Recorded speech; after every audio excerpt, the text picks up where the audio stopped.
we are on the mission to change the world and to create impact on more than 1.8 billion menstruators across the world. Hello, everyone, and welcome to another episode of How to Save the Planet. We are at COP28, the Green Zone, with all of the activity outside. We are taking this opportunity to talk to all of the climate technology startups across the global south. I'm Zui Joshi. I'm Pratap Raju. And we are both from the Climate Collective Foundation. We are a nonprofit based out of India, and we have supported about 862 startups. We have accelerated them across South Asia, Southeast Asia, and Africa. We are running this podcast series in collaboration with Climate Tribe. Climate Tribe is a social enterprise who's driving climate action through dynamic storytelling. So today we have with us our very dynamic guest, Ajinkya Dhariya from PatCare Labs. Thanks for joining us, Ajinkya. Thank you for this opportunity. Great. So tell us what you do. Yep. So we have developed world's first sanitary napkin disposal and recycling system. And about the PatCare, we are the technology that what you have developed that we are bringing on the consumer end through our innovative menstrual hygiene management of the service. As a part of the service, what we do that this recycling technology, we are providing to the environmental focus, ESG aligned B2B corporates while aligning with their sustainable development goals. And the important aspect here, at every step, our epicenter is our people, women's health, hygiene, privacy. The waste pickers, those are right now separating this kind of hazardous waste by using bare hand. And third, our planet, because this waste is ending into the landfill, it takes hoping 500 to 800 years to decompose and generate up to 5.13 kg of carbon equivalent. And that's why we are on the mission to change the world and to create impact on more than 1.8 billion menstruators across the world. Well, that's great. You said something very interesting that I just heard. Of course, menstrual pads and sustainable menstrual pads. You also mentioned corporates. Yep. And that's kind of unusual. How do you work with corporates to support your operations or the impact that you're creating? Yep. So if you look, right, as a part of our entire menstrual hygiene management cycle, and specifically in India and Asian countries, this waste is as a part of solid waste management tools. And there are certain kind of government regulations are already there. And when I started PatCare Labs, when I was pursued to ultimate, I want to provide this technology you want to bring on the consumer end. So what are the different ways? So I started exploring is a corporate, community, and housing societies. When I observed and did a little bit market research around what exactly the corporates want. So they want the more actions to the woman empowerment. They are more aligning to the waste value, zero waste kind of goals. And third, in most of these corporates, right now, almost 30-35% workforce is the women.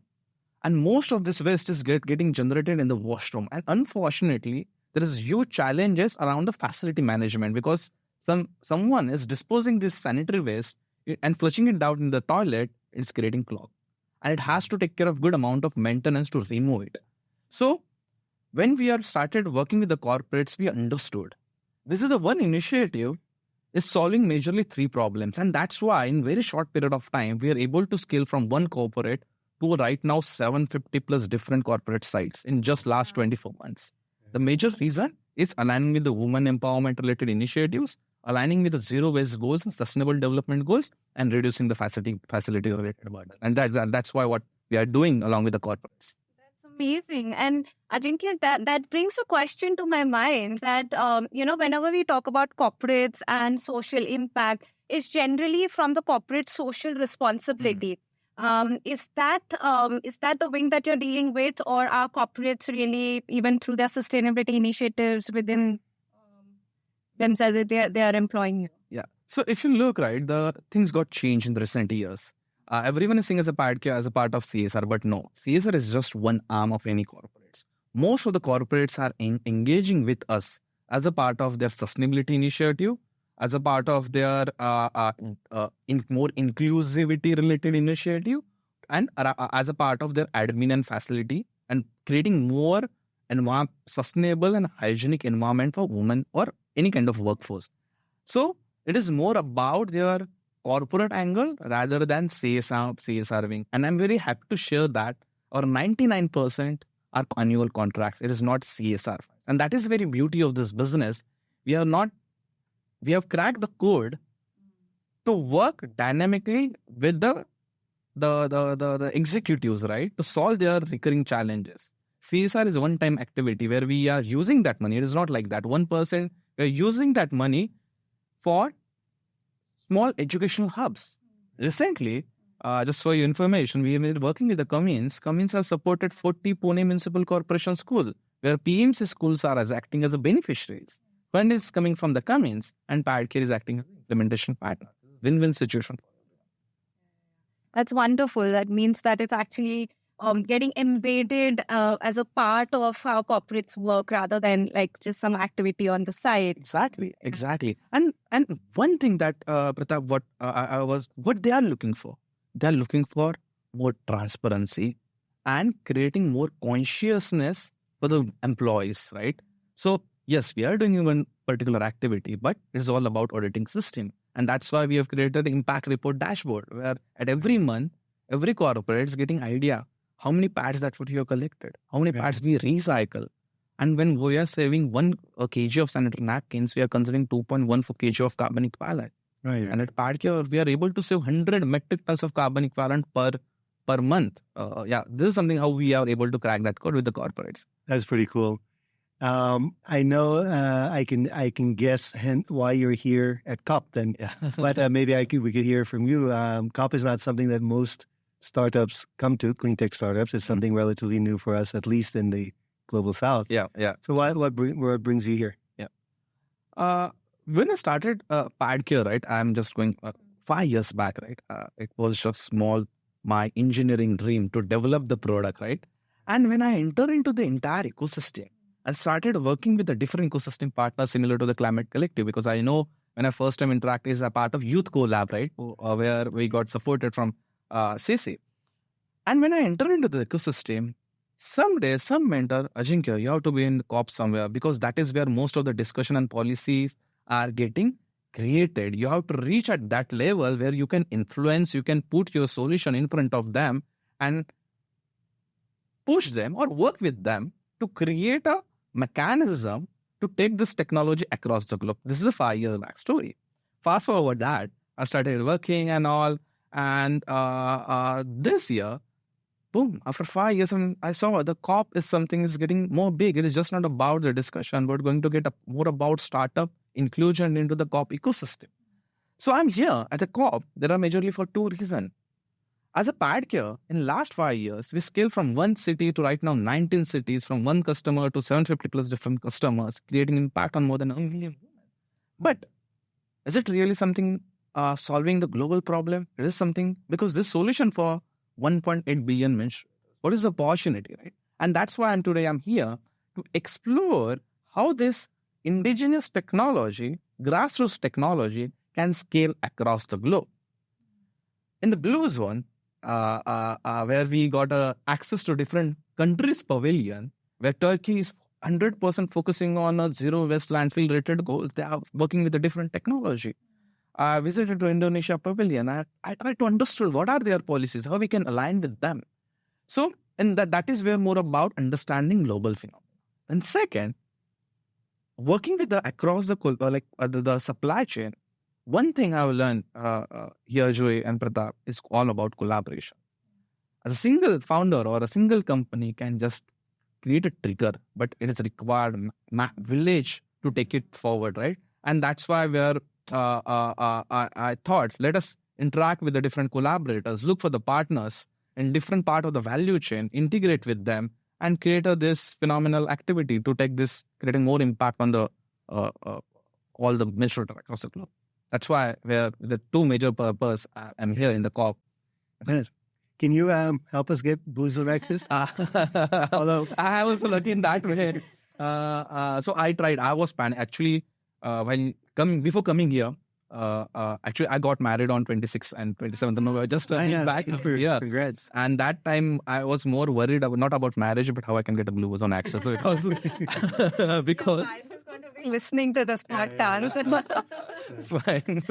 Yeah. So, and the major reason why, so because I was interacting with Neha and all, I want to get into the BPCF, and that's why Climate Collective given the opportunity. BPCF, there was a pitching opportunity to the world leaders. I met Andrew from Bezos, right? The Earth Fund. Right. I tried to not interact, but just see a glance how the Bill Gates was taking a notes while on this big conference, right? Who don't want, like, always as an entrepreneur, I will look for this particular people, how I can learn from them, right? So, and that's why we are luckily, actually, I'm one of the top 30 innovators across the globe chosen by the UNICEF. UNICEF, I went back to the UNICEF, asked, we are going to be here, can I get my, it is overflow, right? So as a part of UN overflow, because they have all the passes has gone, they have created extra pool for the people like me and got a blue zone access. Yeah. Right. This is very valuable information because I think a lot of the startup founders have been asking, how do we get access to the coveted blue zone? But tell me something, there's a lot of activity going around in the green zone as well. I mean, how many ever days you spend here, you'll always miss out on something or the other that's happening in the green zone. Have you been also active in the green zone, and how has it helped you? Yeah, I think most of my 75% time I spent in the green zone, because 25% most of the time I went into the UN nations, different kind of pavilions in the blue zone, understanding, but where most of the discussion policies things are happening. In the green zone, what I enjoy the most is climate drinks. That is conducted by the Climate Collective, right? And because we're getting a chance to the people, right? Meeting a different kind of stakeholders, getting a chance to meet with the VCs, Capital A, Mirik from Aarti Industries, and a couple of others, like, in similar to that. So that is something everyone, right? Today only, Ajinkya, are you going to be at 4 o'clock at somewhere, someplace, right? And that is where everyone is excited about. But apart from that, what in the green zone, what I explore different hubs, right? Knowledge of where we got to interact with in McKinsey Pavilion, number of things are happening. Global leaders are coming. It's all about how we can. It's all about carbon measurement. It's all about direct carbon capturing process. It's all about listening to the entrepreneurs who have cracked the code, right? I met a founder called Circle X. I met S4S from Nidhi, right? She recently won Earthshot Awards. I met Bhumitra. Probably this is kind of similar to the Davos, where World Economic Forum is happening and easily we can access each other. I met with a CEO of Hindalco as well and discuss about what we guys are doing, and then immediately that ease of access to connect with the people. I met a CEO of Acumen, Jacqueline, Spain and R. Right? So this is something, the beauty of the green zone, where you far-fetched dream to meet some people is getting just having discussion with the coffee. Right. So this is it's a very intimidating idea coming to COP. But from what is this your first COP? Yeah, this is my first COP. Yeah. It sounds like you've already had some pretty good success, right? I mean, meeting people, connecting to stakeholders, learning a lot from the pavilions and other groups here. I feel not as I will not measure as a success, but yes, I got an idea how to crack that particular code. And frankly, for me, because of the ecosystem partner, for here in the COP, the confidence I got from first day from BPCF, frankly, where I couldn't. Yeah, BPCF is the Business and Philanthropic Climate Forum, where we had a startup showcase. Yeah, that is where I got boom, and then I got confidence. I can meet different people, right? Yeah, and that's why. But it's the first COP. I got a good learning as well, where we have to improve how the world is looking at this particular solution. And one thing I noted down, this is something what important is not just what is happening in the COP in this 11 days, but how post COP, how we are taking efforts to conclude more in conclusive manner to how we are taking it forward, right? This is very important. Great. Right. And just coming back again to your startup, I'm very curious to know what inspired this particular solution building. Yeah, there is a funny story behind this, right? So I'm coming from a very small coastal village in India, right, in Konkan region.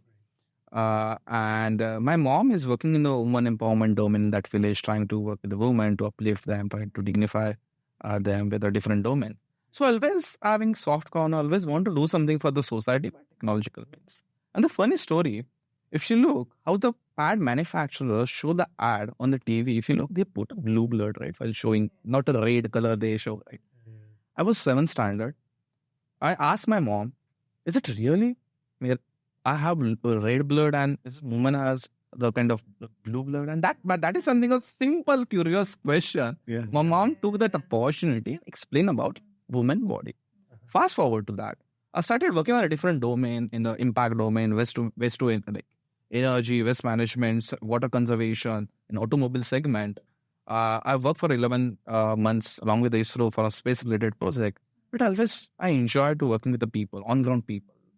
And one fine day at Pune, I got opportunity to meet one of the waste speakers. They were segregating the different waste, dry waste, wet waste. Imagine someone is segregating the used diapers and the pads using their hands. Someone is just picking up. Oh, that is something. This is not something that's happening in correct manner. Something is. So, and then when I interacted with similar to the hundreds of the waste speakers, thousands of the women, understanding women-centric problem around their health, hygiene, privacy, waste speaker interaction. So I thought, I think I can spend my rest of the life to solve this entire value chain. And that's why I started this project for 90 days. It's been 6 years from, 3 months to the 6 years. It went quite well. Different government support, startup. I call always the pad kit is baby of ecosystem. Because probably that time, if not getting the support from the climate collective, and it is more about not about money. It is someone is believing into the idea, right? And that is very important. And that's why something that inspiration is coming from that empathetic observation was the waste speakers, then triggering it down. And then I was lucky as well because government of India was looking for similar kind of solution. Wonderful. I mean, we have a lot of startups and we've worked with a lot of startups who are trying to solve this problem. They have alternative solutions to menstrual pads, alternative materials, biodegradable materials, etc. But I think what you're trying to solve is really amazing because it doesn't require a lot of, awareness building, etc. It's kind of already whatever people are using, it just tries to dispose it off in a safe way. True. So we always try to maintain the behavior of the user as it is, right? It's because, and the one mantra that I would learn, if any climate tech startup has to take from 0 to 1 is easy because in engineering, 1 to 10, definitely we want to get in middle or between the cost, convenience, and consciousness. If these 3 C's are getting aligned, then only we can then only we can scale. And that's why at the Padkit, we try to maintain the user, the behavior as it is without changing the product. Well, I mean, it sounds great. Congratulations so far to your success. And I do hope the rest of your days here, you're here for a few more days at CUP, are as fruitful. Thank you for joining us. Thank you, Pratap, for the opportunity.